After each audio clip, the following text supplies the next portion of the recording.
ఎలాగైనా సరే బాగీ అబార్షన్ చేయించుకోకుండా ఆపాలి అని అమర్ కార్ చాలా స్పీడ్‌గా డ్రైవ్ చేసుకుంటూ హాస్పిటల్‌కి వచ్చేస్తాడు. ఇక వెంటనే డాక్టర్, డాక్టర్ అని కేకలు పెడుతూ వెళ్ళి బాగీ అబార్షన్‌ని అడ్డుకుంటాడు. తర్వాత బాగీ, రాథోడ్, ఆరు, రామ్మూర్తి అందరూ కూడా అక్కడ నిలబడి ఉంటే అమర్ చాలా కోపంగా "అసలు పిచ్చి పట్టిందా నీకు? నువ్వు అబార్షన్ చేయించుకోవాలనుకుంటావా?" అని అమర్ చెయ్యి ఎత్తి బాగీని కొట్టబోతాడు. "అయ్యో! ఏవండీ కొట్టకండి" అని ఆరు పక్కనే ఉండి చెప్తూ ఉంటుంది. అయితే అమర్ కొట్టకుండా ఒక్క క్షణం ఆగిపోతాడు. ఇక భాగ్య అయితే ఒకవైపు ఏడుస్తూ, మరోవైపు షాకింగ్‌గా అమర్ వైపు ప్రేమగా చూస్తూ ఉంటుంది.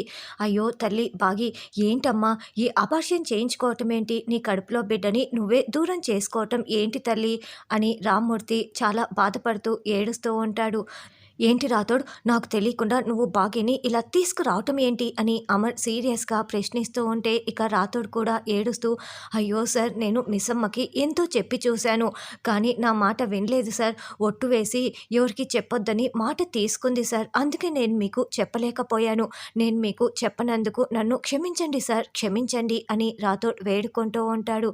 అయినా ఏంటి బాగీ, ఇలా పిచ్చి పని ఎవరైనా చేస్తారా? అమ్మతనాన్ని దూరం చేసుకుంటారా? అని అమర్ సీరియస్ అయిపోయి బాగీని ప్రశ్నిస్తూ ఉంటాడు. ఇక బాగీ అయితే ఒకవైపు ఏడుస్తూనే "అది కాదండి" అని చెప్పటానికి ప్రయత్నిస్తూ ఉంటుంది.